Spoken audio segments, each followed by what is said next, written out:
Hello बच्चों, good evening to all of you. नमस्कार सभी को, कैसे हैं आप सभी बच्चों। तो मैं आपका अपना जेके सर एक बार फिर से आपका स्वागत करता हूं जेई 2025 के लिए, जो कि बच्चों मैथ की क्लास है। और हम सब यहां पे उपस्थित हुए हैं, वो लक्ष्य लेके उपस्थित हुए हैं जिसमें हम जेई 2025 में मेंस और एडवांस में अपना अच्छा परफॉर्म कर सके। तो सभी बच्चे आ चुके होंगे। मुस्कान खंडेलवाल, हेलो बेटा, गुड इवनिंग। इसके बाद रिया, हेलो बेटा, गुड इवनिंग। शिव, राधे राधे बेटा। तो आई होप कुछ बच्चे ऐसे होंगे जो अभी तक नहीं आए होंगे, वो लेक्चर्स को बाद में देख लेंगे। ये बच्चा आपका लाइव लेक्चर है, ठीक है ना। मैं अभी आपके सामने लाइव हूँ, और इससे पहले आपकी फिजिक्स की क्लास हुई है और उससे पहले आपकी केमिस्ट्री की क्लास हुई है। देखिए यार बच्चों, स्टार्टिंग है, हो सकता है कि आपके पास काफ़ी समय हो, जो हम चीज़ें पढ़ाएंगे वो चीज़ें आपको आती हो। आप में से काफ़ी बच्चे इरिटेट भी होंगे कि सर ये सब चीज़ें आती है हमें, ये आप हमें क्यों करवा रहे हैं। लेकिन यार बच्चों, एक टाइम ऐसा आएगा जब हम आपको पढ़ाएंगे, आपके पास समय नहीं होगा उसको पढ़ने का और साथ ही साथ उसके क्वेश्चनों को करने का। तो ये जो स्टार्टिंग वाला टाइम होता है, बहुत अच्छा टाइम होता है कि आपके जो बेसिक्स है उनको आप अच्छे से प्रिपेयर करें। ओके, क्या मेरी बात बच्चे आप तक पहुंच पा रही है? मेरे को अगर सभी बच्चे सुन पा रहे हैं तो यस और नो में मुझे कमेंट्स करें। हेलो बेटा, hello hello, good evening. Pankaj, hello, hi, कैसे हैं? तो सबसे पहले बच्चों, आज आपका पहला दिन है। अगर आपको मेरे बारे में सब कुछ पता है आपको, ठीक है ना, मुझे बताने की ज़रूरत नहीं है, ठीक है। काफ़ी बच्चे हैं, अगर कोई बच्चा यहाँ पे ये सोच के आया है कि हिंदी माध्यम वाला अगर आईआईटी में बहुत मुश्किल से जाता है, तो गलत है। काफ़ी पहले से ऐसा है कि हिंदी माध्यम वाले बच्चे भी आईआईटी में एडमिशन्स लेते हैं और आईआईटी क्रैक करते हैं। अगर मैं यहाँ पे बात करूँ, सन 2002 में एक बच्चा था जिसकी हिंदी मीडियम का बच्चा था, ठीक है, ड्रॉपर बच्चा था, और उसकी AIR 1 आई थी। डोंगाराम चौधरी उसका नाम था, ठीक है। तो चलो बच्चों स्टार्ट करते हैं। ओके, हेलो हेलो सभी बच्चों को, गुड इवनिंग। तो आज बच्चों हम बेसिक्स पर बात करेंगे, जिसका नाम है चैप्टर का मूलभूत गणित एवं लघु गुणिकीय। चैप्टर से ही पता चल रहा है कि मैं बेसिक मैथ पे आऊँगा। आप में से काफ़ी बच्चे ये कंफ्यूज हो रहे होंगे कि सर इससे पहले फिजिक्स वाले सर आए थे, उन्होंने भी बेसिक मैथ पढ़ाया था, तो क्या आप वही रिपीट करवाने वाले हैं? नहीं बेटा, वो रिपीट नहीं कराऊँगा, ठीक है, वो रिपीट नहीं कराऊंगा। जो हम यहाँ पे बेसिक मैथ पे बात करने वाले हैं वो कुछ अलग चीज़ें हैं, उस पर अभी डिस्कस करेंगे, ठीक है। तो आज बच्चों आपका लेक्चर नंबर 1 है, ओके, और हम यहाँ पे बात कर रहे हैं किसकी? मैथ की। तो जैसा कि यार बच्चों, आपको मैं कुछ चीज़ें अभी बताऊंगा जो आपको पता होना चाहिए कि भाई आप स्टार्टिंग में जितने कॉन्फिडेंस में है, जितना आपको लगता है कि सर मैं तो 8-10 घंटे 15 घंटे पढ़ाई करूंगा, ये कॉन्फिडेंस बच्चा आपका पूरा साल चलना चाहिए। कुछ चीज़ों पे आपको ध्यान देना है, ज़्यादा आपको इधर उधर की बातें सोचने की ज़रूरत नहीं है, अपने पढ़ाई पर फोकस रखना है। आपके फ्रेंड की क्या रैंक आ रही है, आपके फ्रेंड स्कूल्स में क्या कर रहे हैं, आपको उससे मतलब नहीं होना चाहिए। आपकी क्या कंडीशन से, आप पहले क्या थे अब क्या हैं, क्या पहले से आपने बेटर फील किया है, ये आपके लिए बहुत ज़्यादा इंपॉर्टेंट है। कल अगर मेरी बैच में रैंक 100 आ रही थी, तो क्या अभी मेरी बैच में रैंक 50 आ रही है? अगर ये है तो बच्चों फिर मैं कहूँगा कि आप बिल्कुल सही डायरेक्शन में जा रहे हैं। लेकिन अगर मेरी पहले 100 आ रही थी, अब मेरी 200 आ रही है, तो फिर मुझे अपने आप के बारे में सोचने की बहुत ज़्यादा ज़रूरत है। तो क्या बच्चों आप मेरी बात समझे? और बच्चों को सबसे ज़्यादा प्रॉब्लम होती है कि सर मटेरियल क्या क्या चीज़ें ज़रूरी है। तो आपको कुछ यहाँ पे सोचने की ज़रूरत नहीं है, आपको लेक्चर्स देखने हैं, हमारे DSA करना है, ठीक है, डेली सेल्फ एनालाइजर, जिसमें आपको 10 क्वेश्चन दिखेंगे, कभी 15 दिखेंगे, कभी 20 दिखेंगे। तो आप DSA करने के बाद जो हमारे मॉड्यूल्स के क्वेश्चन है वो आप लगाएंगे, जो कि बहुत जल्दी आपको मिल जाएंगे। और उसके बाद बच्चों आपको समय मिलता है तो आप PYQs लगाइए। ओके, क्लियर है सभी बच्चों को? यस और नो एक बार जल्दी से बच्चों बता दीजिए, तो हम आगे चलें। मुस्कान, शिव, रिया, हेलो बेटा, पंकज, क्या सभी बच्चों को मेरी आवाज़ आ रही है? चलिए, तो यार बच्चों सबसे पहले मैं आपको यहाँ पे ये बताऊंगा कि मूलभूत गणित एवं लघु गुणकीय, मतलब कि लॉग फंक्शन जो होता है, इसमें हम क्या क्या चीज़ें पढ़ने वाले हैं। तो सबसे पहले बच्चा मैं यहाँ पे आपको अंतराल के बारे में बताने वाला हूँ। अंतराल मतलब होता है इंटरवल्स, ठीक है। लेकिन इंटरवल्स पहले से भी पहले एक चीज आती है जिसको हम बोलते हैं नंबर सिस्टम। तो आपका जो मैथ स्टार्ट होगा वो स्टार्ट होगा नंबर सिस्टम से। सारे नंबर्स के बारे में बात करूंगा, कौन सा आपके लिए इंपॉर्टेंट है, कौन सा आपके लिए इंपॉर्टेंट नहीं है, उस सब के बारे में हम बात करेंगे। कभी भी क्वेश्चन आ जाता है, ठीक है। इसके बाद बच्चों हम यहाँ पे बात करने वाले हैं असमीकाएं। असमीकाएं इनइक्वलिटी, असमीकाओं से हम काफ़ी अपने टॉपिक्स क्लियर कर लेते हैं। जैसे कि प्रांत परिसर की बात करूं, बहुत इंपॉर्टेंट रोल प्ले करता है। अगर आपको वेवी वक्र नहीं आता तो कहीं ना कहीं आप प्रांत नहीं निकाल पाओगे, क्वेश्चन सोल्व नहीं कर पाओगे। ओके, चलिए इसके बाद बच्चों हम यहाँ पे पढ़ेंगे कुछ बेसिक्स घातांक नियम, जो कि सिंपल घात के फॉर्म में या कभी भी हमारे कहीं पे बेसिक चीज़ें यूज़ में आती है तो हम वहाँ पे घातांक नियम का उपयोग करते हैं, ठीक है। इसके बाद बच्चों हमारा लॉग स्टार्ट होगा, लघु गुणक भी जिसको कहते हैं। इसके बाद बच्चों लघु गुणक के गुणधर्म स्टार्ट करेंगे। लघु गुणक के गुणधर्म पढ़ने के बाद लघु गुणक असमीकाएं पढ़ेंगे और उसके बाद बच्चों कुछ मापांक फलन के बारे में जानेंगे जो कि बेसिक्स रहेगा। ओके, तो इस चैप्टर में बच्चों मैं आपको ये चीज़ें करवाने वाला हूँ। आज हम यहाँ पे नंबर सिस्टम पर बात करेंगे, अंतराल के बारे में बात करेंगे, भाजकता के बारे में बात करेंगे और असमीकाओं के बारे में बात करेंगे। हो सकता है कि असमीकाएं कल भी चलें, ठीक है। चलिए अब आगे चलते हैं बच्चों। यहाँ पे यार एक चीज़ क्लियर रखना, अपने नोट्स प्रॉपर बनाना। अगर आपके पास अभी भी पेन और कॉपी नहीं है तो पेन और कॉपी को आप ले आइए। सबसे पहली जो प्रायोरिटी होती है वो होता है बच्चों आपका नोट्स। अगर हमारे नोट्स बहुत अच्छे हैं तो हमारा रिवीजन करने का मन होगा और हम रिवीजन काफ़ी अच्छे से कर पाएंगे, ठीक है। तो ये नोट्स आप प्रॉपर बनाएंगे, सभी बच्चों को कह रहा हूँ। नोट्स अगर अभी भी आपने नहीं बना रहे अच्छे से, कोई बच्चे होंगे जो पेन और कॉपी को ऐसे ही यूज़ करेंगे, किसी भी पन्ने को ले लिया और फिर बोल दिया कि सर हमने नोट्स बना लिए।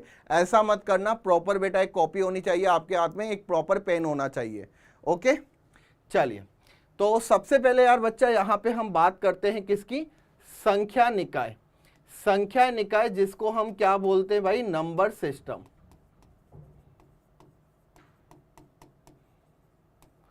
तो यहाँ पे बच्चों आज मैं आपको बताने वाला हूं कि कौन कौन से नंबर्स होते हैं जिनके बारे में आपको पता होना चाहिए, ठीक है। शायद काफ़ी बच्चे जानते होंगे, कहेंगे कि सर ये क्या पढ़ा रहे हो, लेकिन अगर बच्चा आप कहीं पे भी जाओगे स्टार्टिंग जो होती है आपकी नंबर सिस्टम से होती है, ठीक है।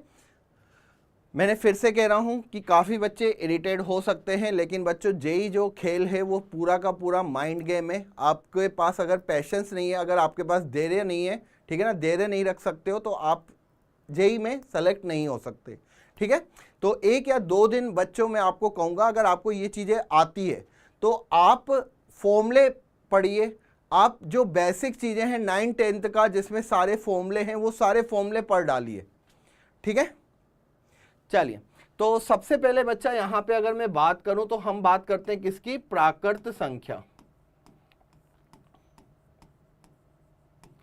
प्राकृत संख्या बच्चों कौन से होती है, जिसको हम क्या बोलते हैं, नेचुरल नंबर भी कहते हैं। तो बेसिक चीज आपकी होती है प्राकृत संख्या, जिसको हम किससे रिप्रेजेंट करते हैं भाई, n से रिप्रेजेंट करते हैं। और प्राकृत संख्याओं में कितना होता है, 1 2 3 4, ठीक है ना, सिंपल सा। ये कहाँ तक होता है प्राकृत संख्या, अनंत तक होती है, मतलब कि काउंटेबल नंबर। क्या होता है यहाँ पे, काउंटेबल नंबर जिनको हम गिन सकते हैं, ठीक है। कभी कभी डायरेक्ट आपको बोला जाता है कि भाई x जो है वो बिलोंग करता है n को, तो इसका मतलब आपको पता होना चाहिए कि x की वैल्यू नेचुरल नंबर हो सकती है, 1 हो सकता है, 2 हो सकता है, 3 हो सकता है, 4 हो सकता है, ये आपको पता होना चाहिए। डायरेक्ट वहां पे बच्चों आपको ये देगा। ओके, क्लियर है। चलिए दूसरा बच्चों यहां पे आता है हमारा पूर्ण संख्या। पूर्ण संख्या बेटा क्या होता है, अगर आपको पता हो, पूर्ण संख्याएं होती है जिसमें हम 0 को इंक्लूड कर देते हैं। मतलब यहाँ पे वोल नंबर भी कहते हैं, वोल नंबर या पूर्ण संख्याएं। वोल नंबर मतलब 0 को हम इंक्लूड करते हैं। इसको बेटा हम W से शो करते हैं। यहाँ पे क्या लिख दूंगा, 0 1 2 3 4। ओके, ये आपका हो गया बच्चा वोल नंबर। क्या इसमें किसी को कोई दिक्कत, किसी को कोई डाउट, किसी को कोई प्रॉब्लम? वेरी गुड रिया सिंह। मुस्कान बेटा क्लियर हो रहा है आपको? दिक्कत कोई लग रही हो तो बता सकते हो, कोई डाउट्स हो तो मुझसे पूछ सकते हो, ठीक है। पंकज बेटा सारी क्लियर हो रही है? वैसे आपको इसमें क्लियर होने की कोई ज़रूरत मुझे लग नहीं रही है, क्योंकि इसमें कई प्रॉब्लम आपको नहीं आ सकती, ठीक है। अब यहाँ पे बात करते हैं हम किसकी भाई? पूर्णांक की।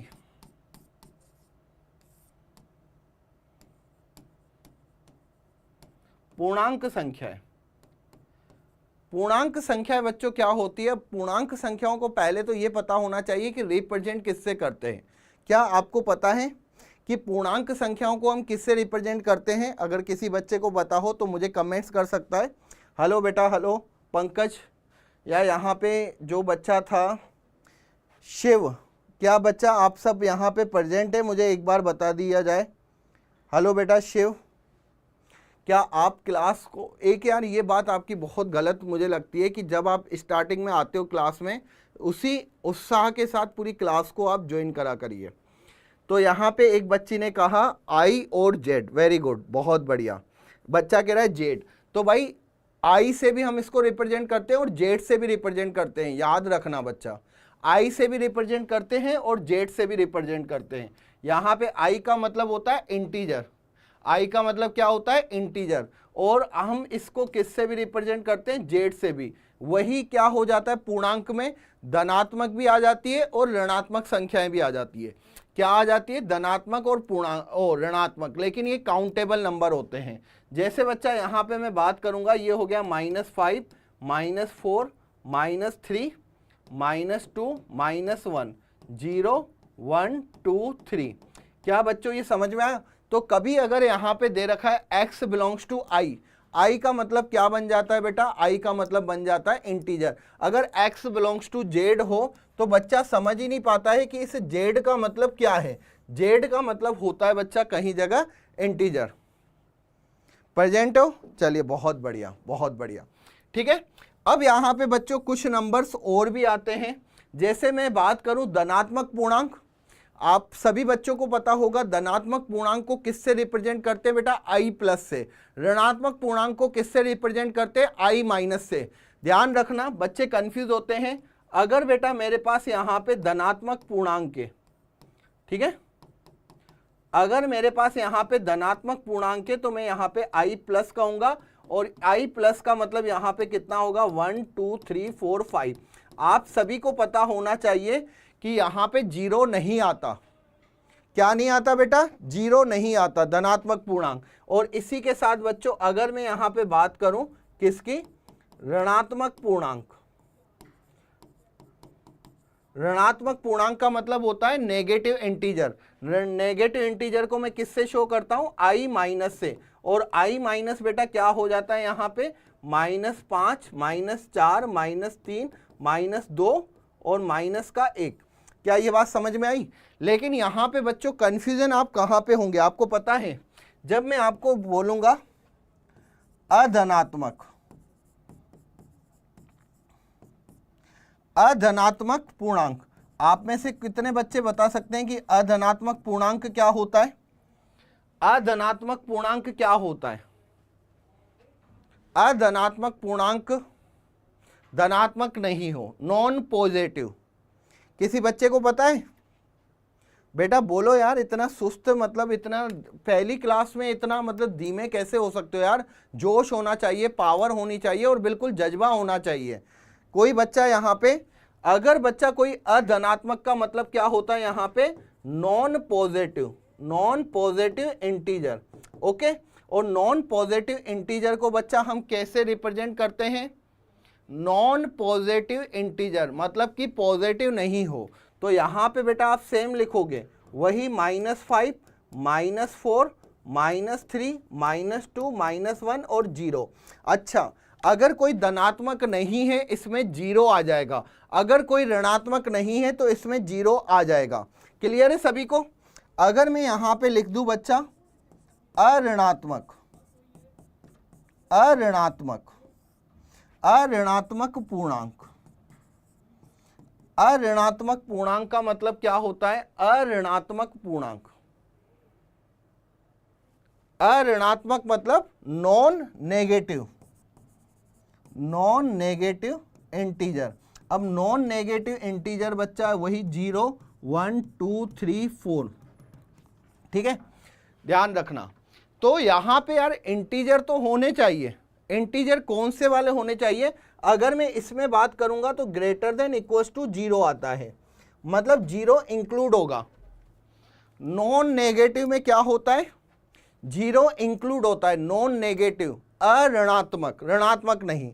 और अगर बच्चा यहाँ पे अधनात्मक होता है तो यहाँ पे लेस देन इक्वल्स टू 0 आता है। क्या ये बात समझ में आई सभी बच्चों को? यस और नो? यस और नो? क्लियर हुआ सभी बच्चों को? 0 एंड पॉजिटिव, वेरी गुड, बहुत बढ़िया, बहुत बढ़िया। चलिए अब यहां पे बच्चा एक बात आती है, अगर मैं नोट लिखूं तो मुझे अगर बताइए कि 0 जो होता है वो धनात्मक होता है ऋणात्मक होता है? कोई बच्चा बता सकता है? 0 जो होता है 0 0 0, ना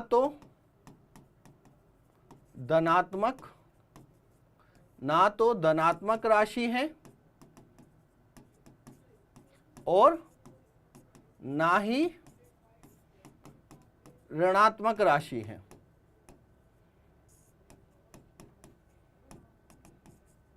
ना ही ऋणात्मक राशि है, ठीक है। अधनात्मक और अऋणात्मक बोलते हैं 0 को। चलिए ठीक है, ये पहला पॉइंट हो गया। दूसरा, मुझे एक बात बताओ, जो 0 होता है वो सम संख्या होती है या विषम होती है, या दोनों में से कुछ नहीं होता? जल्दी से बताइए। जो 0 होता है वो सम होता है, विषम होता है, या कुछ भी नहीं होता? कितने बच्चों को पता है? जल्दी से बताइए। None of this, very good. Shiv, Riya Singh, ना ही पॉजिटिव ना ही नेगेटिव, ठीक है। सम और विषम की अगर मैं बात करूं बेटा, सम का मतलब तो पता है ना, ये मैंने लिखवाया नहीं है। बोलो यार, पंकज सो गए, नींद आ गई? बढ़िया सर, मैथ में तो नींद आ ही जाती है। मैथ बेटा जितना टफ होता है ना उसका उल्टा चल रहा है। जितना हार्ड में ले जाऊंगा उतना इजी में आपको यहां पे करवा रहा हूं, ध्यान रखना। मैं आपको बेटा 0 से लेके एडवांस लेवल तक ले जाऊंगा, दोनों में से कोई नहीं। चलिए, नन ऑफ दिस। पंकज आपका बेटा रिप्लाई नहीं आया है, रिप्लाई सबका मुझे चाहिए यहाँ पे। अगर कोई बच्चा प्रेजेंट नहीं है मेरी क्लास में, ध्यान रखना बेटा, क्लास के जस्ट बाद मेरा कॉल चला जाएगा अगर मुझे रिप्लाई नहीं मिला तो। पढ़ाई पे बिल्कुल फोकस होना चाहिए, एक एक कंसेप्ट, एक एक चीज को, जहां बच्चे गलतियां करते हैं वो चीज मैं आपको पढ़ा रहा हूं, ठीक है। हाँ, तो अब जैसे दोनों तीनों बच्चों ने गलती करी कि सर कोई नहीं होता, अब यहां पे मैं बता दूं आपको, 0 जो होता है बेटा, 0 एक सम संख्या है, ठीक है, सम संख्या है।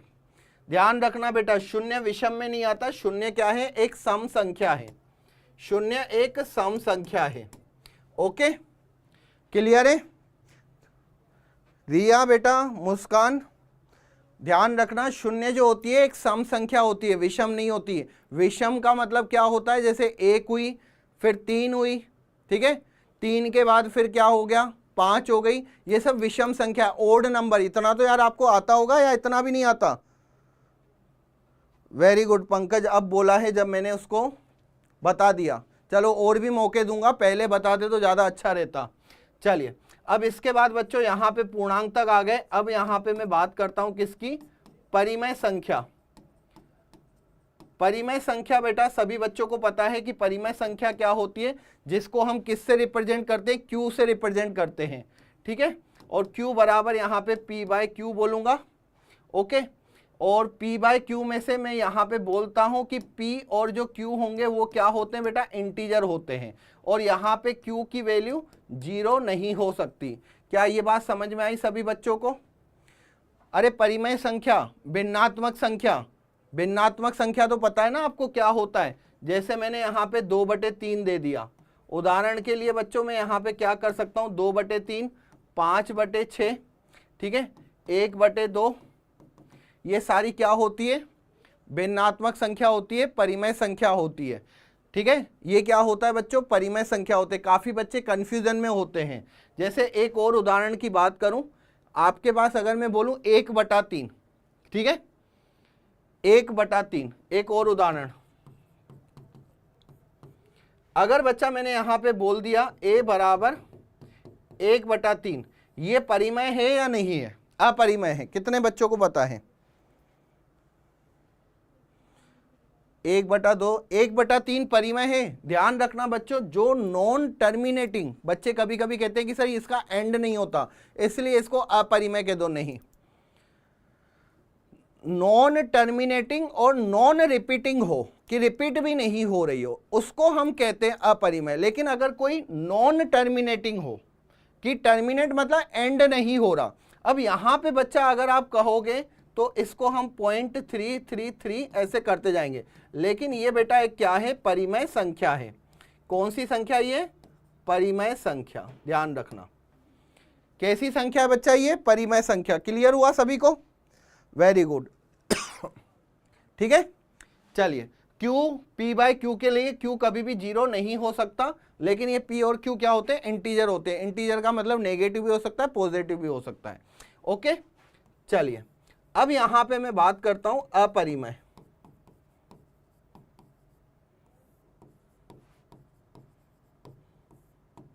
अपरिमेय संख्या जिसको बेटा मैं QC या फिर Q' इससे रिप्रेजेंट करता हूं।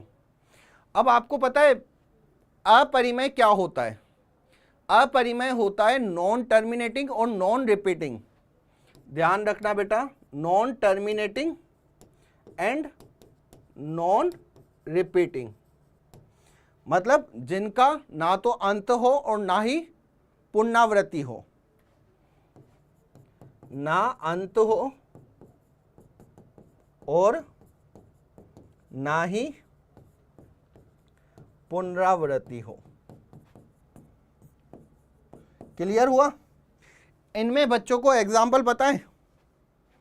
चलिए, यहां पे बच्चा अगर मैं उदाहरण की बात करूं तो काफ़ी सारे उदाहरण हैं, जैसे कि मेरे पास √2 हो गया, √3 हो गया, ठीक है, √5 हो गया। इस तरीके से अंडर रूट में जो संख्याएं आती है वो अपरिमेय होती है। √4 को अपरिमेय मत बोलना, क्योंकि √4 को मैं क्या लिख सकता हूं, 2 लिख सकता हूं, ठीक है। इसके बाद बच्चों यहाँ पे ई होता है, ठीक है, ई यहाँ पे क्या होता है, ये नेपियर गुणांक भी कहते हैं। ई का मतलब क्या होता है बेटा, ई की वैल्यू होती है लगभग 2.7, ठीक है, नेपियर गुणांक। ये भी रिपीट लोग वगैरह में ई का आएगा, बेस आता है, ठीक है ना, लोग ई, ln x ई होता है, ठीक है ना ये। तो ई भी क्या होता है बेटा, एक अपरिमेय संख्या है। इसके बाद बेटा अगर मैं आपसे पाई पूछूं, पाई भी आपके क्या है, एक अपरिमेय संख्या है। क्लियर है? वेरी गुड, बहुत बढ़िया, बहुत बढ़िया, शानदार। तो यहाँ पे बेटा कुछ बेसिक चीजें थी, जैसे परिमेय के बारे में बता दिया, अपरिमेय के बारे में बता दिया। अब यार बच्चा काफी बार कंफ्यूजन होता है हमें, ठीक है, कि सर अगर मैं परिमेय और अपरिमेय को जोड़ूं तो मेरे को क्या मिलेगा। एक बच्चा नॉर्मल में उदाहरण पूछ रहा हूं आपसे, अगर मेरे पास कोई परिमेय है, परिमेय प्लस अपरिमेय है, तो मुझे क्या मिलेगा? कोई बच्चा बता सकता है? रेशनल और इरेशनल नंबर। परिमेय का मतलब होता है रेशनल और अपरिमेय का मतलब होता है इरेशनल नंबर, ठीक है, इंग्लिश में। किसी को पता है परिमेय अपरिमेय को जोड़ते हैं तो क्या मिलता है? यार आप बहुत टाइम लगाते हो बेटा कमेंट्स करने में। अपरिमेय मिलता है, ठीक है। उदाहरण के लिए जैसे कि बच्चा यहाँ पे ये 2 है प्लस √3 है। अब 2 प्लस √3 क्या होता है बेटा? एक अपरिमेय नंबर होता है। क्या होता है? अपरिमेय नंबर होता है, ठीक है। बच्चा कह रहा है कि सर परिमेय मिलता है, यार कैसे परिमेय हो सकता है बेटा? 2 प्लस √3 को आप परिमेय कहेंगे क्या? ये एक अपरिमेय नंबर है, ध्यान रखना। 2 प्लस √3 एक क्या है बेटा? अपरिमेय नंबर, इरेशनल नंबर, ठीक। अब यहां पे बात आती है नेक्स्ट, यहां पे बच्चा अगर मैं परिमेय और परिमेय को, अपरिमेय और अपरिमेय है मेरे पास, अगर मैं अपरिमेय अपरिमेय को जोड़ता हूं, घटाता हूं, ठीक है, या फिर गुणा करता हूं या भाग करता हूं। मेरे पास दो नंबर है, ध्यान रखना, अपरिमेय 1 और अपरिमेय 2, दो मेरे पास नंबर है। इनको मैं जोड़ूं, इनको मैं घटाऊं, इनको मैं गुणा करूं या इनको मैं भाग करूं, दो अपरिमेय नंबर को, तो मेरे पास कौन से नंबर मिलेंगे? कोई बच्चा बता सकता है? बोलो। पंकज, नींद आ रही है बेटा अच्छी सी कि सर क्या पढ़ा रहे हो सर, इससे कोई सिलेक्शन होगा क्या? हम तो सोच के आए थे कि आप एडवांस का पेपर क्वेश्चंस कराओगे पहले दिन ही। क्यों? एक छोटा सा क्वेश्चन पूछा है बेटा आपसे कि मेरे पास एक सिंपल सा उदाहरण है बच्चा, कोई भी अगर बच्चा मुझे रिप्लाई दे देगा तो मुझे लगेगा कि हाँ यार, यहाँ पे Q1C एंड Q2C है, एक अपरिमेय और दूसरी अपरिमेय संख्या है। यहाँ पे रिया कह रही है कि सर परिमेय मिलता है, शिव कह रहे हैं अपरिमेय। देखो बच्चा, दोनों संख्याओं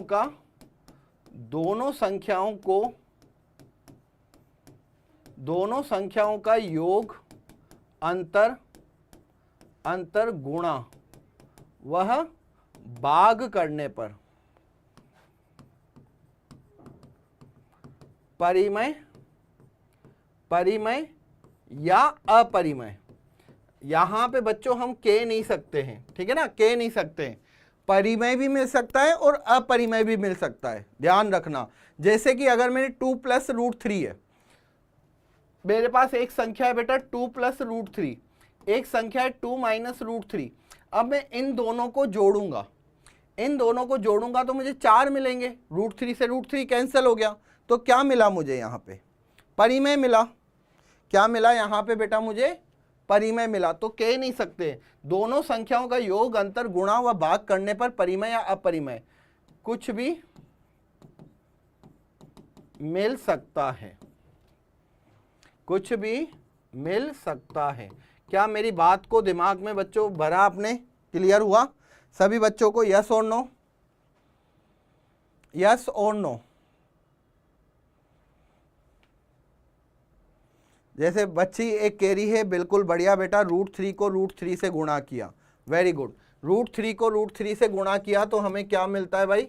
3 मिलता है, ठीक है। लेकिन अगर √3 को √6 से गुणा करो, अगर √3 को मैं √6 से गुणा करूं तो बेटा मिलेगा क्या? नहीं मिलेगा। मतलब परिमेय भी हो सकता है, अपरिमेय भी हो सकता है, ठीक है। आपने तो कह दिया कि सर √3 को √3 से गुणा करो तो 3, मतलब देखो सर परिमेय तो मिल रहा है। लेकिन मैंने कहा बेटा एक देखो, √3 को √6 से गुणा करो तो ये √18 हो गया। √18 हो गया तो कहां से बेटा ये परिमेय होगा?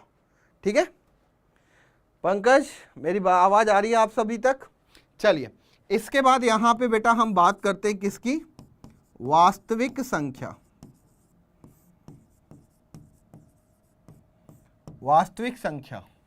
वास्तविक संख्या बेटा यहां पे रियल नंबर।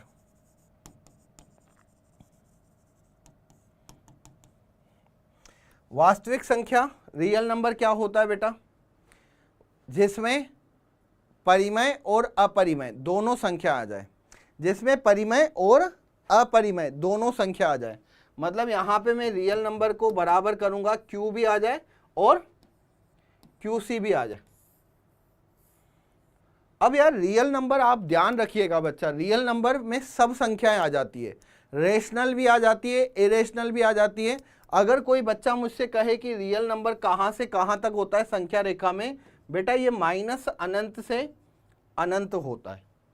इसमें हमारे पास 0 भी है, इसमें 1 भी है, 2 भी है, 3 भी है, -1 भी है, -2 भी है, -1.5 भी है, ठीक है।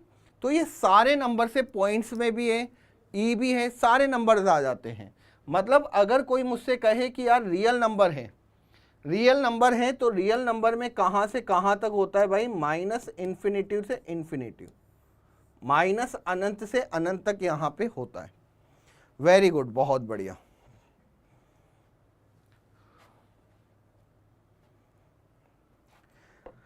क्या मेरी वॉइस सभी तक आ रही है? सभी को क्लियर हो रहा है? किसी को कोई दिक्कत, किसी को कोई डाउट? मुस्कान बेटा, क्या आपको जो भी पढ़ाया जा रहा है बेटा जल्दी तो नहीं लग रहा, या ऐसा तो नहीं लग रहा सर बहुत स्लो पढ़ा रहे हो, ऐसे तो कैसे हमारा सिलेक्शन होगा?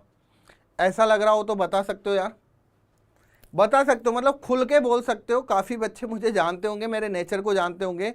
मुझे अगर आप कहोगे तो बेटा एक दिन में एक चैप्टर करवा सकता हूँ, और मुझे आप कहोगे तो एक दिन में मैं आपको एक टॉपिक करवा सकता हूँ, आपके ऊपर है मैं। लेकिन यहाँ पे मुझे रिप्लाई हर एक बच्चे का चाहिए। अगर कुछ बच्चे ही सिर्फ रिप्लाई करेंगे तो बेटा ऐसे मज़ा नहीं आएगा, ठीक है? नो सर सही है, चलिए बहुत बढ़िया। तो रियल नंबर यार बच्चा अपने आप में एक बहुत अहम रोल प्ले करता है। रियल नंबर, रियल नंबर में मतलब सारे नंबर्स आ जाते हैं, परिमेय आ जाता है, अपरिमेय आ जाता है, सब कुछ आ जाता है, ठीक है? एक बच्चा आपने नाम सुनोगे आगे चल के, इसका पूरा चैप्टर है जिसको हम बोलते हैं सम्मिश्र संख्या। इसके बारे में मैं ज्यादा नहीं बताऊंगा बेटा, इसको हम कॉम्प्लेक्स नंबर्स के नाम से भी जानते हैं, कॉम्प्लेक्स नंबर। इसको अगर मैं बात करूं तो z बराबर बेटा a प्लस आयोटा b होता है, ठीक है?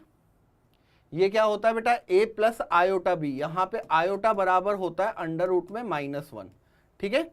आपको हमेशा से पता होना चाहिए कि अगर अंडर रूट के अंदर नेगेटिव वैल्यू आ रही है, बच्चा ये बात ध्यान रखना, अगर अंडर रूट के अंदर नेगेटिव है तो इसको हम क्या बोलते हैं बेटा? काल्पनिक संख्या।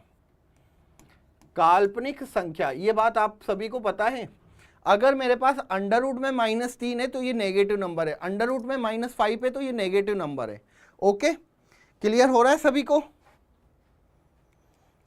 अगर अंडर रूट के अंदर बेटा आपके पास नेगेटिव नंबर है तो आप क्या कहोगे कि भाई ये क्या है? एक काल्पनिक संख्या है। अब यहां पे a और b काल्पनिक नहीं होता, a और b तो क्या होता है बच्चा? यहां पे रियल पार्ट होता है, रियल भाग। a को हम कहते हैं वास्तविक भाग और b को क्या कहते हैं हम यहां पे? काल्पनिक भाग। इसके बारे में बेटा बाद में बताऊंगा, लेकिन सम्मिश्र संख्या क्या है? ब्रह्मांड का सबसे बड़ा नंबर है, ब्रह्मांड का सबसे बड़ा नंबर है, मतलब पूरे में क्या है? सम्मिश्र संख्या। अगर मैं इसको वेन डायग्राम से समझाऊं आपको, जैसे यहां पे मैंने बनाया, ठीक है? तो यहां पे ये एक कॉम्प्लेक्स नंबर से, मैं इसको जेड से व्यक्त करता हूं, जेड भी ऐसा वाला आता है बेटा, ये कॉम्प्लेक्स नंबर है। ओके, अब ये कॉम्प्लेक्स नंबर अगर पूरा है तो इसमें बेटा दो नंबर्स होते हैं, एक रियल होता है और एक इमेजिनरी होता है। मैंने मान लिया कि भाई यहाँ पे ये रियल है और बाकी का पार्ट क्या है? इमेजिनरी है, इमेजिनरी। और ये क्या हो गया बेटा? ये हो गया रियल, मतलब वास्तविक। आर कह दूं इसको, आर। अब आर में बेटा क्या होते हैं? दो चीजें होती है। आर में कौन सा होता है? रियल में, रियल में होता है एक तो जैसे मैंने यहां पे बना दिया, ये क्या हो गया बेटा? ये हो गया रेशनल, और ये बाकी का बचा हुआ पार्ट, ये रेशनल थोड़ा सा, और बचा हुआ यहां पे क्या हो जाएगा बेटा? ये हो जाएगा इरेशनल। फिर रेशनल के अंदर क्या होता है? अगेन यहां पे बेटा रेशनल के अंदर क्या होता है? रेशनल के अंदर आप यहां पे इंक्लूड कर सकते हो कौन से नंबर? रियल नंबर, सॉरी यहां पे आपके क्या हो जाएगा बेटा? ये हो जाएगा वोल नंबर कह सकता हूं, इंटीजर कह सकता हूं, ये इंटीजर हो गया। इंटीजर के बाद यहां पे क्या होगा? ये वोल नंबर हो जाएगा, और वोल नंबर के बाद ये क्या हो जाएगा बेटा? नेचुरल नंबर, ठीक है? तो अगर मैं इसको एक सीक्वेंस में बनाऊं, अगर मैं इसको सीक्वेंस में बनाऊं तो सबसे छोटा नंबर जो होता है बेटा वो होता है नेचुरल नंबर। नेचुरल नंबर से बड़ा नंबर क्या था यहां पे? वोल नंबर। वोल नंबर से बड़ा यहां पे क्या था? इंटीजर, ठीक है? इंटीजर से बड़ा कौन सा था यहां पे? Rational number. रेशनल नंबर से बड़ा यहां पे मैं कह सकता हूं रियल नंबर, और रियल नंबर से बड़ा है यहां पे कॉम्प्लेक्स नंबर। ये बच्चा हम इस वाले सीक्वेंस में चलते हैं। और आपको पता है हमेशा कोई समुच्चय है, और यहां पे ये हम सेट्स में पढ़ेंगे, सेट्स में पढ़ेंगे, सेट्स में। ये वाला जो है ना, ये किसको रिप्रेजेंट करता है बेटा? कब करता है? जब यहां पे भी समुच्चय हो, यहां पे भी समुच्चय हो, ठीक है, मतलब ये रियल वाला जो पार्ट है ये इसके अंदर है, ये सब मैं डीप में आपको पढ़ाऊंगा, ये चिन्ह वगैरह कब यहाँ पे मैं जैसे x बिलोंग्स टू मैं रियल नंबर कह रहा हूँ, ये बिलोंग्स कब यूज होता है इसके बारे में भी बताऊंगा। वैसे अभी मैं थोड़ा सा बेसिक आइडिया दे देता हूं कि x मतलब कभी हमें कोई अवयव व्यक्त करना हो, अवयव, तब हम बिलोंग्स करते हैं कि हाँ ये r एक समुच्चय है, इसमें x मतलब कोई अवयव हो सकता है x। लेकिन अगर समुच्चय व्यक्त करना हो कि यार एक समुच्चय है r समुच्चय में, एक r के अंदर समुच्चय है कौन सा, एक इंटीजर, तो हमेशा इंटीजर को एक समुच्चय को उस समुच्चय के अंदर व्यक्त करना हो तो मैं इस तरीके का चिन्ह लगाता हूं। क्या मेरी बात समझ में आई सभी बच्चों को? यहां पे बिलोंग्स के बारे में और इस चिन्ह के बारे में, दोनों के बारे में डिटेल में मैं जानकारी दूंगा, लेकिन अभी बस थोड़ा बेसिक आइडिया दे रहा हूं आपको। क्या ये बात समझ में आई सभी को? यस और नो? लग रहा है कि यहाँ पे पढ़ने वाले सिर्फ एक या दो हैं, बाकी के पता नहीं क्या ही चल रहा है, क्या कर रहे हैं, रिप्लाई नहीं दे रहे हैं। और जब तक मुझे रिप्लाई नहीं मिलता बेटा मैं बिल्कुल भी पढ़ाने में इंटरेस्ट नहीं लेता हूँ, बिल्कुल भी नहीं। ऐसे तो बिल्कुल काम नहीं चलेगा। हर बच्चा मुझे यहाँ पे प्रेजेंट चाहिए। रिया सिंह बिल्कुल जवाब दे रही है। Shiv sir you are teaching well, thank you Shiv. Muskan okay. Pankaj बेटा सो गए आप? चलिए बहुत बढ़िया। तो सबको क्लियर हो रहा है यहाँ पे? किसी को कोई दिक्कत, किसी को कोई डाउट, किसी को कोई प्रॉब्लम? पंकज क्लियर हो रहा है? मुझे एक बार आपका कमेंट्स दिखना चाहिए। सबको क्लियर हो रहा? चलिए बहुत बढ़िया। अब कुछ ऐसे नंबर्स के बारे में बात करूंगा, शायद उसके बारे में आप नहीं जानते हो, ठीक है? तो यहाँ पे ये चीज हो गई, नंबर्स को हमने यहाँ पे कर दिया। अब यहाँ पे अभी तक भी ये बच्चा जो भी है, ठीक है ना, पूरी क्लास नहीं देखता है, मैं इससे बात जरूर करूंगा। अभाज्य संख्या, अभाज्य संख्या होता है बेटा प्राइम नंबर। कितने बच्चों को पता है अभाज्य संख्या के बारे में? कितने बच्चों को पता है अभाज्य संख्या कौन सी होती है और सबसे छोटी अभाज्य संख्या क्या है? कोई बच्चा है यहाँ पे? अच्छा पंकज है। पंकज रिप्लाई करो जल्दी से। अभाज्य संख्या है प्राइम नंबर, सबसे छोटा प्राइम नंबर कौन सा होता है? जल्दी से बताइए। मैं सच बता रहा हूँ बेटा, ये बेसिक चीज़ें अगर आपको आ गई ना तो क्वेश्चंस तो अपने आप हो जाएंगे। बेसिक को कैच करना बहुत जरूरी है यार। जल्दी से बताइए। एक बच्चे ने कहा वेरी गुड, 2। बहुत बढ़िया बेटा। तो आपको मैं बता दूं अभाज्य संख्या सभी बच्चे डेफिनेशन जानते हैं, डेफिनेशन नहीं पढ़ाऊंगा, जो या तो खुद से डिवाइड हो या 1 से डिवाइड हो, मतलब किसी और संख्या से डिवाइड नहीं हो। तो यहाँ पे सबसे पहले होता है भाई 2, 2 के बाद आता है 3, 3 के बाद क्या आता है भाई यहाँ पे 4 आता है, 5, 5 के बाद यहाँ पे आता है 7, 7 के बाद यहाँ पे 8 नहीं आएगा, 9 नहीं आएगा, 10 नहीं आएगा, फिर 11, 11 के बाद 13, 13 के बाद यहाँ पे 17, 17 के बाद यहाँ पे जो किसी और से डिवाइड ना हो तो यहाँ पे 19। ऐसे करते करते बेटा ये कौन सी होती है? अभाज्य संख्या होती है। अब एक या दो चीजें हैं यहाँ पे। एक बेटा सिर्फ ये 2 है, 2 है जो एक 2 जो है वो केवल और केवल एक ही होती है जो सम अभाज्य संख्या होती है, ठीक है ना। ये केवल एक है जिसको हम क्या बोलते बेटा? सम अभाज्य संख्या। इसके अलावा कोई भी अभाज्य संख्या नहीं होती। बच्चे नहीं जानते सबसे छोटा प्राइम नंबर बच्चा कहता है 3 है, तो यहां पे ये केवल एक ही होता है, केवल एक संख्या है 2 जो कि, और उसके बाद अगर मैं पूछूं कि सबसे छोटा विषम सहअभाज्य कौन सा है? सबसे छोटा विषम सहअभाज्य, सबसे छोटा विषम, तो यहां पे बेटा मैं लिख देता हूं सबसे छोटा विषम सहअभाज्य, सॉरी सहअभाज्य नहीं अभाज्य, सबसे छोटा विषम अभाज्य संख्या क्या होता है बेटा? 3 है। और केवल एक ही सम संख्या होती है जो अभाज्य होती है, वो कौन सी है बेटा? 2 है, ठीक है। तो कभी भी बच्चों क्वेश्चंस में आए कि एक सम सम अभाज्य संख्या, तो आपके दिमाग चलना चाहिए कि भाई 2 है। अगर कोई मुझसे पूछे कि भाई सम अभाज्य संख्या, सम अभाज्य संख्या किसी क्वेश्चंस में अगर आ गया बच्चों आपके कि यहाँ पे आंसर क्या है हमारा सम अभाज्य संख्या, तो सम अभाज्य संख्या का मतलब क्या हो जाएगा, केवल और केवल यहाँ पे 2 होता है।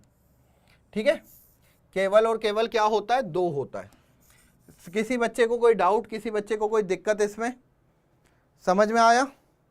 चलिए बहुत बढ़िया। इसके बाद बच्चों यहाँ पे संयुक्त संख्या, संयुक्त संख्या जिसको हम बोलते हैं कंपोजिट नंबर। संयुक्त संख्या पता है बच्चों को क्या होती है? संयुक्त संख्या बेटा वो होती है जो अभाज्य संख्या ना हो, ठीक है ना। जो अभाज्य संख्या नहीं होती उसके हम कंपोजिट नंबर कहते हैं, संयुक्त संख्या कहते हैं। कहां से स्टार्ट होगी बेटा? 4 से। 5 अभाज्य संख्या है तो ये नहीं हो सकती। 6 हो गया, 6 के बाद 7 नहीं, 8 आएगा, 9 आएगा, 10 आएगा, 12 आएगा, ऐसे। मतलब जो संख्याएं अभाज्य नहीं होती उनको हम कैसी संख्याएं कहते हैं? संयुक्त संख्याएं कहते हैं। वेरी गुड बेटा, बहुत बढ़िया। 4। तो सबसे छोटी कंपोजिट नंबर कौन सा होता है? सबसे छोटा कंपोजिट नंबर होता है 4। बच्चे नहीं बता पाते हैं, बच्चा 1 कहता है। अब यहाँ पे बच्चा एक बात ध्यान रखना, बहुत ही इंपॉर्टेंट है, नोट लगा के लिखवा देता हूं, ठीक है। यहाँ पे ध्यान रखना, 1 ना तो अभाज्य संख्या है ना ही संयुक्त संख्या है। 1 ना तो अभाज्य संख्या है, ना तो अभाज्य संख्या है और ना ही संयुक्त संख्या है, ना ही संयुक्त संख्या है। क्लियर है बच्चों को? यस और नो? क्या बच्चा क्लियर है सभी को? जल्दी बताइए। चलिए अब यहां पे आगे चलते हैं।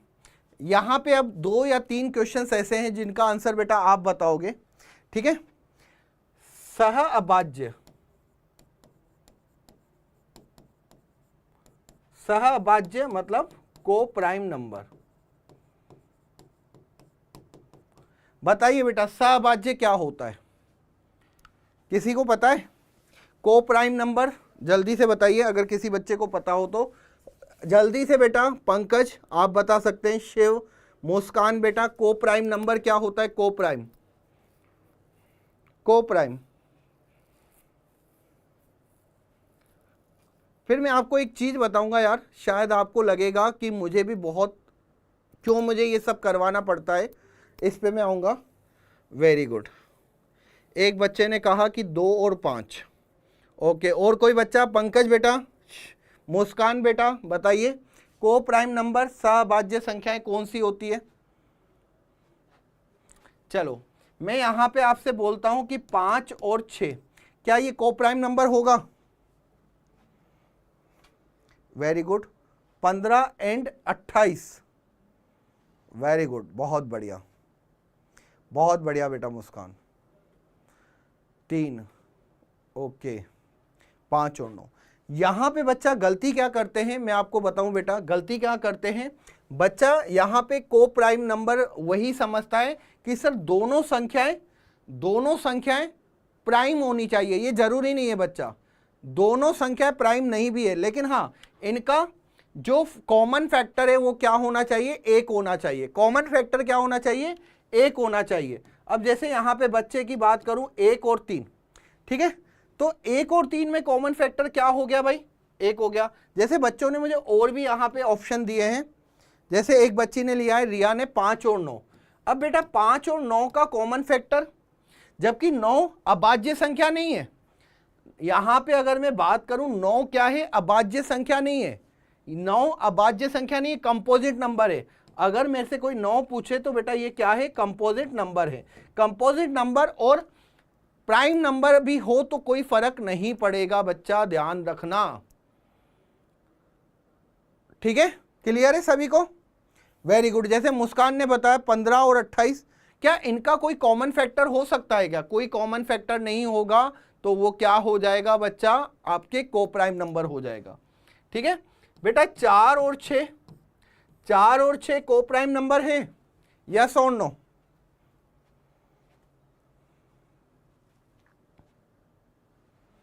अरे बेटा, जिसका गुणनखंड एक नहीं एक ही होना चाहिए, मतलब कि गुणनखंड समान नहीं हो, सिर्फ इसका कॉमन फैक्टर एक हो, एक ही। ओके, 4 6 में अब देखोगे 4 2 से भी डिवाइड हो रहा है और 6 भी 2 से डिवाइड हो रहा है, तो ये बेटा क्या होगा, अभाज्य संख्या, सभाज्य संख्या नहीं होगी, नहीं है। वेरी गुड निया, मुस्कान, बहुत बढ़िया। चलिए एक और बच्चों यहां पे है, को प्राइम नंबर हो गया, अब युग्म, ठीक है,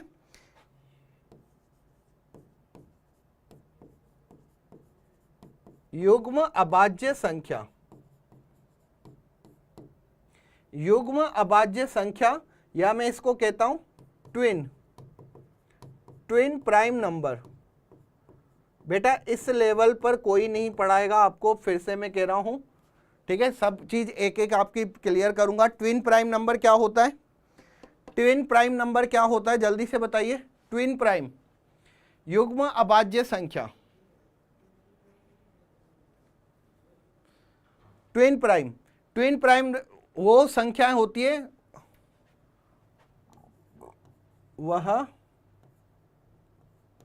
वह अभाज्य युग्म जिसका अंतर 2 हो।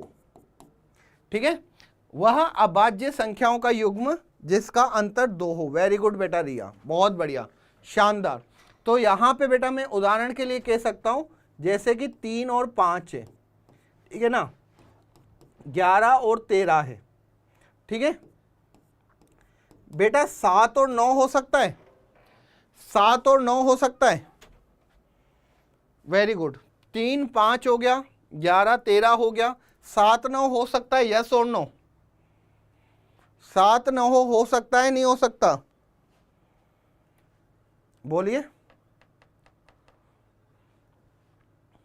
5 और 7 बिल्कुल बेटा, 7 9 बेटा नहीं हो सकता। क्यों नहीं हो सकता, कोई मुझे बता सकता है? नहीं, क्योंकि 9 यहाँ पे कंपोजिट नंबर है, कंपोजिट नंबर नहीं होना चाहिए, ये अभाज्य संख्या नहीं है। ट्विन प्राइम में दोनों प्राइम नंबर होना चाहिए। ट्विन प्राइम में क्या होता है बेटा, दोनों प्राइम नंबर होने चाहिए। एक बच्ची ने जैसे कहा कि सर 5 और 7, हाँ ये दोनों प्राइम नंबर हैं। इसमें किसी बच्चे को कोई, ओके वेरी गुड, बहुत बढ़िया, दोनों क्या होने चाहिए, अभाज्य होने चाहिए। तो आई थिंक यार बेटा नंबर सिस्टम में तो आपको अब सब कुछ चीज क्लियर हो गई होगी कि प्राइम नंबर क्या होता है, सब कुछ आपके माइंड में अब सेट हो गया। इसमें किसी बच्चे को कोई दिक्कत नहीं है, किसी बच्चे को कोई प्रॉब्लम नहीं है, ठीक है। एक बच्चा डायरेक्ट क्वेश्चन आता है लेकिन इसको कोई पढ़ाता नहीं है, इसको पता नहीं क्यों कोई बच्चा कोई पढ़ाता नहीं है। यहां पे बच्चा ये भाजकता का नियम, ये बहुत इंपॉर्टेंट है। भाजकता के नियम आप सभी को बेटा दिख रहा है, भाजकता का नियम, जैसे कि 2 से विभाजित होने वाली कौन सी संख्याएं हो सकती है, ठीक है, उसके लिए क्या नियम होना चाहिए। आप माइंड में बेटा सेट करिएगा ये चीज कि हाँ सर ऐसा होता है, ये संख्या हो सकती है, ठीक है। अब यहां पे अगर मैं बात करूं भाई भाजकता के नियम की, तो यहां पे बच्चों आप ध्यान से देखेंगे कि 2 से विभाजित होने के लिए, अब 2 से विभाजित होने के लिए अंतिम अंक क्या होना चाहिए, 0 हो सकता है, 2 हो सकता है, 4 हो सकता है, 6 हो सकता है, 8 हो सकता है। आप सभी को पता है कि अगर 28 होगा तो वो 2 से विभाजित होगा, अगर कोई 25 होगा तो क्या वो 2 से विभाजित होगा, नहीं होगा। लेकिन हाँ सर 20 होगा तो 2 से विभाजित होगा। तो ये तो बच्चों को पता होता है कि हाँ सर अंतिम अंक, ये बच्चा कहाँ पे यूज होता है पता है आपको? कोई बच्चा बता सकता है कि ये चीज कहां पे यूज होती है, भाजकता का नियम, ये कहां पे यूज होगा? ये होगा बेटा कर्मचय एवं संचय में, कर्मचय एवं संचय में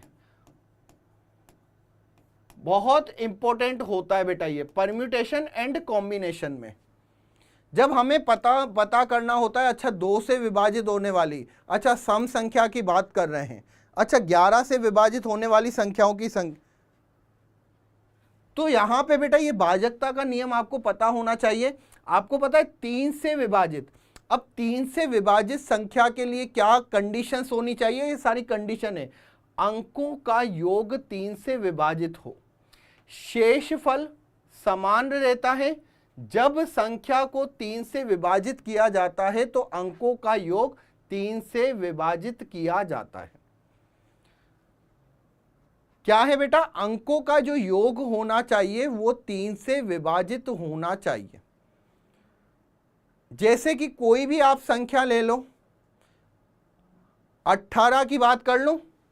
अगर मैं यहां पे बोलूं बच्चा आपसे 18, अब ये 18 की बात करें तो आप देखोगे 1 और 8 को मैं योग करूं, 1 + 8 बराबर कितना होता है बच्चा, यहां पे ये हो जाता है 9, और 9 आपको पता है कि क्या है, 3 से विभाजित है। क्लियर है, समझ में आ रहा है किसी बच्चे को? तो आपको सिर्फ एक संख्या नहीं, ऐसे 5 अंकों की संख्या है, 5 अंकों की संख्या ले लूं। जैसे अगर मैं आपसे बात करूं 1 हो गया, 2 हो गया, 5 हो गया, ठीक है। अब यहां पे ये 5, अगर यहां पे हम बात करें 5, 6, 7, 8, 8, 9, तो आप यहां पे देखोगे कि यार अंकों का योग करने पर क्या 3 से विभाजित है। अगर यहां पे अंकों का योग करने पर अगर ये 3 से विभाजित है, मतलब कि अंकों का योग अगर 3 से विभाजित होगा तो वो संख्या क्या हो जाएगी बेटा, 3 से विभाजित कर सकते हैं। यहाँ पे 5, 6, 7, 8, 9, तो ये संख्या क्या हो जाएगी बेटा, 3 से विभाजित हो जाएगी। क्या आपको क्लियर है बच्चों? अगर देख रहे हो तो 1251 क्या 3 से विभाजित होगी, यस और नो? वेरी गुड, बहुत बढ़िया मुस्कान खंडेलवाल, बहुत बढ़िया, शानदार, बहुत बढ़िया, मतलब सही आंसर जा रहे हो।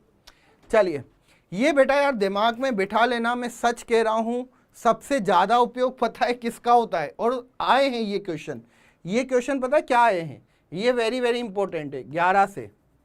11 से विभाजित होने वाले, जब हम कर्मचय संचय पढ़ेंगे वहां पे मैं ये चीज आपको बताऊंगा, वहां पे मत कहना कि सर हमें तो पता ही नहीं है ये चीज। जैसे 4 से विभाजित की बात करें तो अंतिम 2 अंक 4 से विभाजित हो, अंतिम 2 अंक जो हैं वो 4 से विभाजित हो, शेषफल समान रहता है। जब हम संख्या या उससे अंतिम 2 अंकों को 4 से विभाजित करते हैं, मतलब लास्ट के जो 2 अंक होने चाहिए वो क्या होने चाहिए, 4 से विभाजित होने चाहिए, ठीक है। जैसे कि मैं यहां पे कोई संख्या ले लूं 32, 36, अब ये बेटा जो संख्या है ये 4 से विभाजित होगी, क्योंकि यहां पे जो 36 है पीछे वाला वो 4 से विभाजित हो रहा है। क्लियर है, वेरी गुड। 524 4 से विभाजित होगा, वेरी गुड बेटा, बहुत बढ़िया, बिल्कुल। अब यहाँ पे 5 से विभाजित होने के लिए बेटा कंडीशंस क्या होती है कि या तो 0 होना चाहिए अंतिम अंक या 5 होना चाहिए, ये हमें पता है, ठीक है। 6 के लिए क्या होता है बेटा कि 2 और 3 दोनों से भाज्य हो, मतलब वही 2 और 3 की कंडीशंस, ठीक है। क्लियर है, अगर कोई भाज्यता हमें यहाँ पे सिद्ध कंडीशन बतानी है तो वो क्या होना चाहिए, 2 और 6 दोनों से विभाजित होना चाहिए। अगर ये दोनों कंडीशन फुलफिल हो रही है तो वो क्या हो जाएगा, 6 से विभाजित हो जाएगा। अंकों का योग क्या होना चाहिए, अंकों का योग इसमें 3 से विभाजित होना चाहिए, और अंतिम अंक में क्या आना चाहिए, 2, 6, 4, 6, 8 ये आना चाहिए, ठीक है। अब यहाँ पे 8 के लिए बच्चा देख लो, 8 के लिए क्या होता है, अंतिम 3 अंक 8 से भाज्य हो, अंत के जो 3 अंक हैं वो क्या होने चाहिए, 8 से विभाजित होने चाहिए, ठीक है। इसी में ये कह रहा है कि शेषफल समान रहता है जब संख्या को या इसके अंतिम 3 अंकों को 8 से विभाजित करते हैं। अब यार एक एक तो चेक नहीं करेंगे तो हम क्या करते हैं, हम अंत के 3 अंक ऐसे ले लेते हैं जो 8 से क्या होने चाहिए, विभाजित होने चाहिए। क्या ये बात समझ में आई बच्चों, यस और नो? क्लियर हुआ? इसी तरीके से हम 9 के लिए बात करेंगे। 9 के लिए क्या होता है, अंकों का योग जो होना चाहिए, सारे के सारे अंक हैं वो किससे विभाजित होने चाहिए भाई, 9 से विभाजित होने चाहिए। जो कंडीशन 3 के लिए थी वही 9 के लिए भी है। ठीक है, और 10 के लिए तो अंतिम अंक 0 होना चाहिए। यहां पे बच्चा 11 के लिए देखो, कोई भी संख्या 11 से विभाजित कब होती है, कोई भी संख्या 11 से विभाजित कब होती है, जैसे कि मैंने कहा कि 121 है, ठीक है।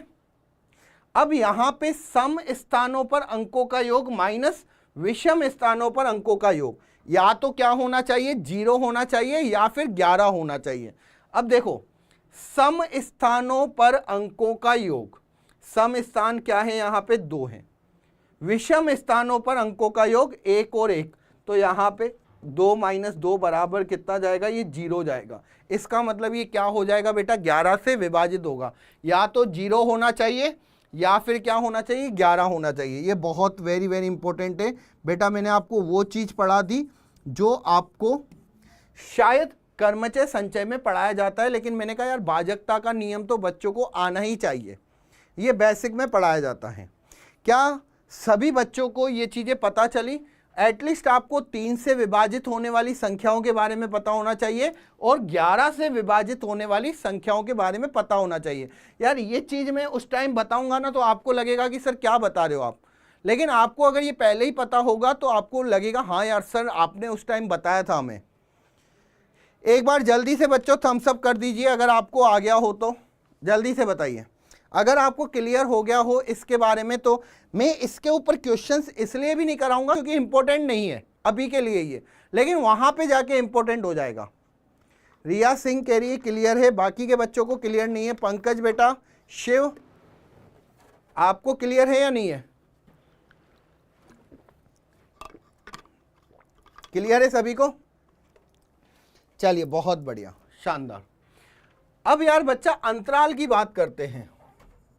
अंतराल मतलब होता है भाई इंटरवल। आपको पता है यार इंटरवल का मतलब क्या होता है? इंटरवल, अंतराल बहुत आसान है बेटा। अंतराल एक्चुअल में होता क्या है, जैसे कि मैंने आपको बताया बेटा, कोई भी नंबर्स होते हैं वो माइनस अनंत से अनंत के बीच में होते हैं, ठीक है। यहां पे आपके सारे नंबर्स क्या हो जाते हैं बेटा, खत्म हो जाते हैं। यहां पे लेफ्ट हैंड साइड से राइट हैंड साइड जाते हैं तो ये क्या होते हैं बेटा, इंक्रीज होते हैं, बढ़ते जाते हैं। लेफ्ट से साइड में जाते हो, लेफ्ट से राइट में जाते हो तो क्या होता है, ये नंबर्स क्या होते हैं, बढ़ते जाते हैं। और सभी बच्चों को पता है कि रियल नंबर होता है माइनस अनंत से अनंत। अनंत और माइनस अनंत पे सदैव छोटा ब्रैकेट लगता है। क्यों लगता है इसके बारे में बात करूंगा। तो अंतराल क्या होता है, वास्तविक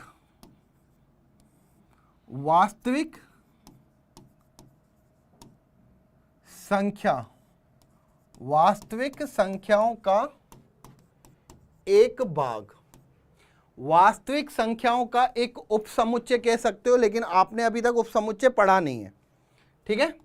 तो मैं यहां पे अगर बात करूंगा वास्तविक संख्याओं का एक उपसमुच्चय, वास्तविक संख्याओं का एक उपसमुच्चय,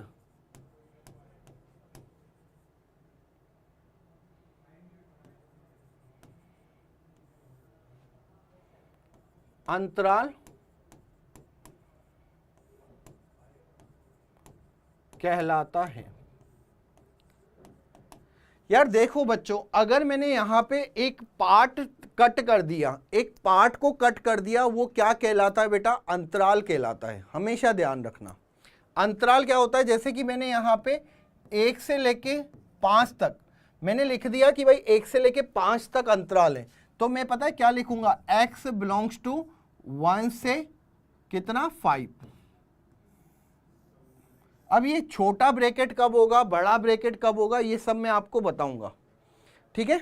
तो हमेशा बच्चा ध्यान रखना कि अंतराल क्या होता है, वास्तविक संख्याओं का एक उपसमुच्चय होता है, उसको हम क्या कहते हैं, अंतराल। इसमें सारी संख्याएं आ जाती हैं, इसमें परिमेय भी आएगी, अपरिमेय भी आएगी। 1 से लेके 5 तक में जितनी भी संख्याएं आएगी वो सारी की सारी इसमें इंक्लूड कर देते हैं, ठीक है। सारी की सारी यहां पे क्या कर देते हैं, हम इसमें इंक्लूड कर देते हैं। अब यहां पे बच्चों मैं आपको कुछ चीजें बताऊंगा जो इंपॉर्टेंट होती हैं। ठीक है। अब यहां पे मैंने कहा कि ए से बी में मुझे अंतराल के बारे में बताना है। x क्या है, ए से बी के मध्य है।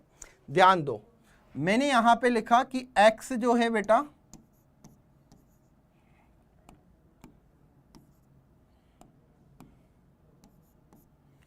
x यहां पे a से b के मध्य है। ठीक है, डेफिनेटली आपको मैं यहां पे बता दूं कि भाई a जो है वो छोटा है किससे, b से।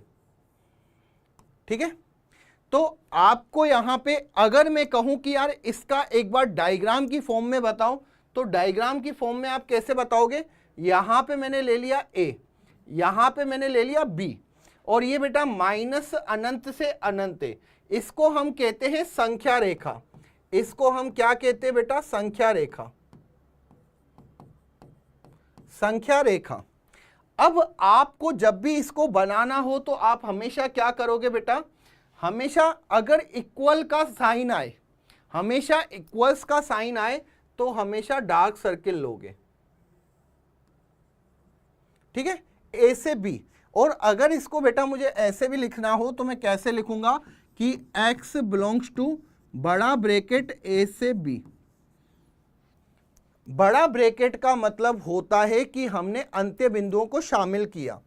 ठीक है ना, इस ब्रैकेट का मतलब होता है अंत्य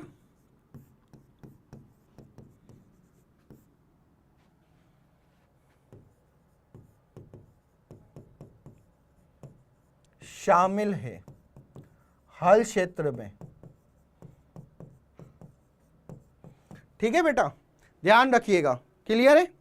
अगर मैंने कभी ऐसे लिखा कि x की वैल्यू a से लेके b के मध्य है, यहां पे बच्चा अगर मैं बात करूं x का मान a से लेके b के मध्य है, और आपको मैं यहां पे बता दूं a जो वैल्यू है वो b से छोटी है।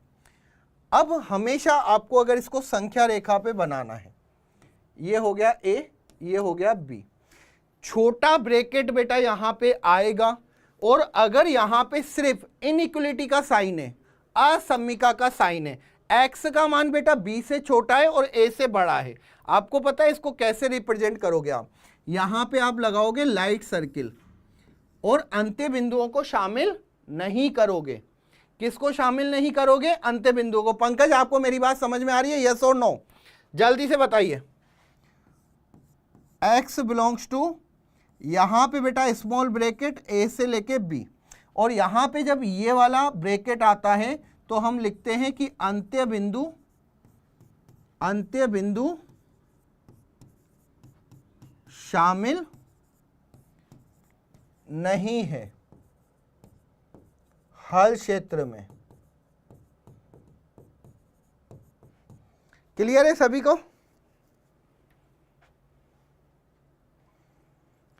क्लियर है। चलिए रिहा, बहुत बढ़िया। तो यहां पे यार बच्चा ध्यान रखना, हमेशा छोटा ब्रैकेट और बड़े ब्रैकेट में बच्चों को कंफ्यूज होता है। छोटा ब्रैकेट जब भी हम लगाते हैं तो ये ध्यान रखना कि हम अंत्य बिंदु को शामिल नहीं कर रहे हैं, और जब भी हम बड़ा ब्रैकेट लगाते हैं तो हम इसको पता है क्या कहते हैं, इसको हम बोलते हैं सवृत अंतराल। सवृत अंतराल, ध्यान देना। और इसको पता है क्या बोलते हैं हम, विवृत अंतराल। ओके, चलिए अब यहां पे जैसे मैंने एक यहां पे अंतराल दूं, चलिए आगे चलते हैं, आगे देखते हैं। यहां तक बेटा क्लियर है। इसको हम लाइक एक संख्या रेखा पर व्यक्त कर रहे हैं। ठीक है ना, संख्या रेखा पर लाइट सर्किल आए, लाइट सर्किल, और ये होता है बेटा डार्क सर्किल।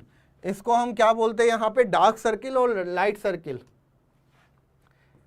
ये क्या होता है बेटा यहां पे, डार्क सर्किल। डार्क सर्किल का मतलब होता है हमने इंक्लूड किया है, लाइट सर्किल का मतलब होता है इंक्लूड नहीं किया। ठीक है, चलिए जब भी अगर मैं यहां पे बात करूं, जैसे कि मैंने बोल दिया कि x की वैल्यू b के बराबर या b से छोटी है और a से बड़ी है, ठीक है, b की x की वैल्यू a से बड़ी है लेकिन b के बराबर या b से छोटी है, तो आप इसको कैसे व्यक्त करोगे बेटा, x का मान a से b के मध्य। अब जहां पे छोटा ब्रैकेट है वहां पे आपने इसको इंक्लूड किया है या नहीं किया? मैंने छोटे ब्रैकेट में a को इंक्लूड नहीं किया है जबकि b को हमने इंक्लूड किया है। अगर मैं इसको व्यक्त करूंगा माइनस अनंत से अनंत, तो मैं यहां पे बेटा ये a और यहां पे ये b, तो मैं क्या लिखूंगा, यहां पे ये लाइट सर्किल और यहां पे बेटा ये क्या हो जाएगा, ये डार्क सर्किल। खत्म। वेरी गुड, क्लियर है। और इसी तरीके से बच्चों यहां पे क्या हो जाता है, a के बराबर या a से बड़ा और b से छोटा, तो इसको हमेशा हम लिखेंगे कि भाई a और b के मध्य है। a को हमने शामिल किया है, b को शामिल नहीं किया है। यहां पे क्या होगा, a को शामिल नहीं किया जबकि b को शामिल किया है। किसमें, हल क्षेत्र में। यहां पे बच्चा वही दोबारा कि a और यहां पे b, माइनस अनंत से अनंत। अगेन यहां पे डार्क सर्किल होगा और यहां पे लाइट सर्किल होगा। a को शामिल किया है और b को शामिल नहीं किया। ओके, चलिए अब कुछ चीजें हैं जो यार आपको पता होनी चाहिए, आपको पता होना चाहिए। अगर मैं यहां पे नोट डाल के लिखूं, अनंत वह माइनस अनंत पर सदैव, अनंत वह माइनस अनंत पर सदैव छोटा कोष्ठक, सदैव छोटा कोष्ठक उपयोग करते हैं। ठीक है, चलिए पहला हो गया। Second, greater than equals to या ग्रेटर देन इक्वल्स टू या लेस देन इक्वल्स टू हो तो यहां पे क्या होता है बेटा, बड़ा ब्रैकेट जब भी ग्रेटर देन इक्वल्स टू या लेस देन इक्वल्स टू हो तो बड़ा कोष्ठक वह लेस देन वह ग्रेटर देन में छोटा कोष्ठक उपयोग करते हैं। इसमें भी बेटा बहुत सारी कंडीशंस है, ध्यान रखना। यहां पे भी बहुत सारी अभी कंडीशंस आएगी। जब मैं वेवी वक्र पढ़ाऊंगा ना, ये मत बोलना कि सर आपने तो गलत पढ़ा दिया, अभी चैप्टर फिनिश नहीं हुआ है, अभी तो बहुत कुछ है यहाँ पे। ओके, चलिए जैसे बच्चों यहाँ पे कुछ और उदाहरण मैं आपको बता रहा हूं। मुझे अगर कह दिया जाए कि x का मान 2 से बड़ा है, अगर मुझे यहां पे कह दिया जाए कि x का मान 2 से बड़ा है, तो इसको बेटा मैं कैसे लिखूंगा, x बिलोंग्स टू 2 से इंफिनिटी। क्या बच्चों ये बात आपको क्लियर हुई? x का मान 2 से बड़ा, x का मान बेटा 2 से बड़ा, 2 से बड़ा कहां तक जा रहा है भाई, अनंत तक जा रहा है, और ये माइनस अनंत। क्या ये क्लियर हुआ सभी को? अगर मुझे यहां पे सिर्फ और सिर्फ ये दे रखा है कि x लेस देन 5, आपको पता है इसको बेटा क्या लिखेंगे, इसको हम क्या लिखेंगे, x belongs to minus infinity से 5। मतलब यहां पे मुझे कहा गया है कि 5 से कम, x की वैल्यू बच्चों क्या है यहां पे, 5 से कम, ये माइनस इंफिनिटी, ये इंफिनिटी। क्लियर? तो कभी भी x की वैल्यू 2 से बड़ी, 3 से छोटी, 5 से ज्यादा, ये जब भी आए तो आपको पता होना चाहिए कि x की वैल्यू कहां से कहां तक है। जैसे मैंने आपको उदाहरण में दे दिया कि x मैंने आपको दे दिया कि x ग्रेटर देन 10। अगर आपको इसको अंतराल में लिखना है तो कैसे लिखोगे बेटा, आप यहां पे लिखोगे कि भाई x की वैल्यू 10 से ग्रेटर, तो आप यहां पे छोटा ब्रैकेट 10 से लेके अनंत। क्या ये बात आपको समझ में आई? क्लियर हुआ? फिर यहां पे आ जाओ आगे दोबारा, मैं यहां पे कह देता हूं x की वैल्यू 2 से कम। इसको आप क्या कहोगे, x की वैल्यू 2 से कम का मतलब यहां पे 2 है, 2 से कम का मतलब यहां पे बेटा अगर संख्या रेखा बनाऊं तो ये माइनस अनंत तक जाएगा, माइनस अनंत ये अनंत। तो यहां पे मैं कह सकता हूं कि अच्छा x की वैल्यू माइनस इंफिनिटी से 2, आप इसको ऐसे लिख सकते हो। क्या ये बात समझ में आई सभी को? Very good. 10 से अनंत, और जब लेस देन की बारी करें तो लेस देन में क्या हो जाता है बेटा, लेस देन में क्या हो जाता है, यहां पे माइनस अनंत से स्टार्ट होता है। ठीक है? क्या बेटा पंकज समझ में आ रहा, सबको क्लियर हो रहा? कुछ और यहां पे मैं अगर बोलूं, मैंने यहां पे बोल दिया कि x की वैल्यू 2 से और 0, इसको मैं अंतराल में कैसे लिखूंगा? अगर मैंने आपसे बोल दिया कि x की वैल्यू b से ग्रेटर, इसको मैं अंतराल में कैसे लिखूंगा?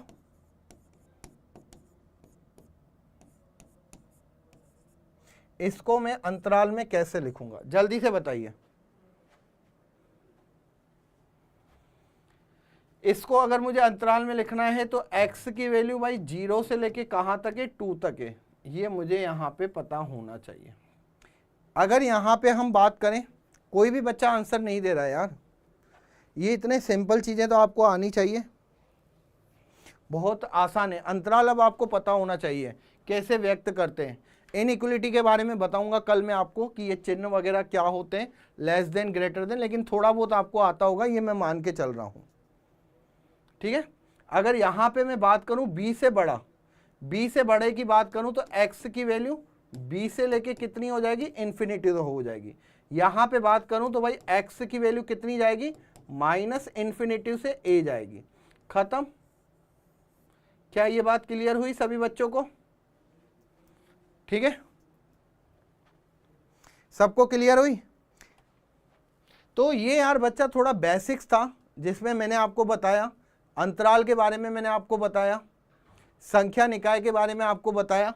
अब यहां पे पता है क्या स्टार्ट होगा, असमीका स्टार्ट होगी।